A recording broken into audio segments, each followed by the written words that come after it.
వచ్చినప్పుడు అన్నామణి గురించి తీసుకోవాలి, బాటనీలో జువాలజీలోకి వెళ్ళినప్పుడు బయాలజీ గురించి చెప్పినప్పుడు జానకి అమ్మ లాంటి సైంటిస్టులు వాళ్ళ ఏ విధమైన ఛాలెంజెస్ ఫేస్ చేస్తే ఈ రోజు సైన్స్ అండ్ టెక్నాలజీలో దేశం కనీసం ఈ స్థాయిలో ఉంది అనేది మన ఈనాటి తరానికి తెలియజేయాల్సిన అవసరం ఉంది.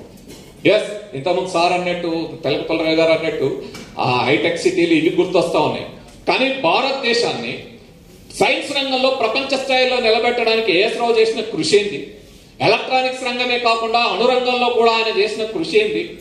అదేవిధంగా ఈరోజు జెనెటిక్స్ అనేది ఎంతో అభివృద్ధి చెంది, జెనెటికల్ ఇంజనీరింగ్ చాలా అభివృద్ధి చెంది డిఎన్ఏ కంటే కూడా ఇంకా లోతుల్లోకి వెళ్ళి చాలా ప్రయత్నాలు చేస్తున్న ఈ తరుణంలో, జీన్స్ లోపలికి వెళ్ళి ప్రయత్నాలు చేస్తున్న ఈ తరుణంలో దీన్ని ఎప్పుడో 50 సంవత్సరాల క్రితమే జెనెటిక్స్ యొక్క ఫ్యూచర్ ని పట్టుకొని మన హైదరాబాద్ నగరంలో సిసిఎంని తీసుకొచ్చిన డాక్టర్ పిఎం భార్గవ గురించి తెలుసుకోవాలి కదా.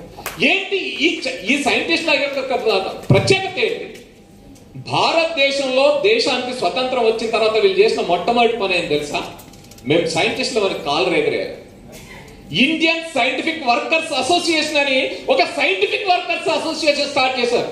ఎందుకని ఏఎస్రావు ఒక ఎంప్లాయీతో పాటు తను కూడా ఒక ఎంప్లాయీ లాగా ఫీల్ అయ్యి, ఒక కార్మికుడితో పాటు తను కూడా ఒక కార్మికుడిలాగా ఫీల్ అయ్యి పని చేయగలిగాడంటే ఆ రోజు సైంటిస్టులు అందరూ వీఆర్ సైంటిఫిక్ వర్కర్స్ అని ఆ విధంగా అసోసియేషన్ ప్రారంభించారు.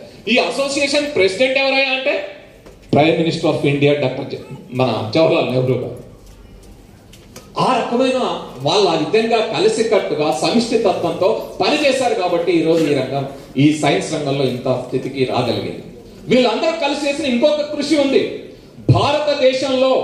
భారతదేశం ప్రపంచంలో ముందు పెట్టి నిలబడాలన్నా, భారతదేశంలో ఉండే మానవాళి సమస్యలన్నీ పరిష్కరించబడాలన్నా, భారత సమాజం ఒక ఉన్నతమైన సమాజంగా భారత మానవ సమాజం ఏర్పడాలంటే ముఖ్యంగా ప్రజలందరిలో వైజ్ఞానిక దృక్పథం ఏర్పడాలని దానికోసం అనేక సదస్సులు పెట్టడమే కాకుండా వీళ్ళు కేవలం లాబొరేటరీలకే పరిమితమైపోకుండా సొసైటీలోకి, సమాజంలోకి వచ్చి ప్రదర్శనలు చేయడం, విద్యార్థులతో మాట్లాడమే కాకుండా సైంటిఫిక్ టెంపర్ మీద ఒక డిక్లరేషన్ సైంటిస్టులు అందరూ కలిసి అందించారు. అది ఈనాటికి మనందరం గుర్తు పెట్టుకోవాల్సింది. కానీ నేడు దేశంలో ఏం జరుగుతాం?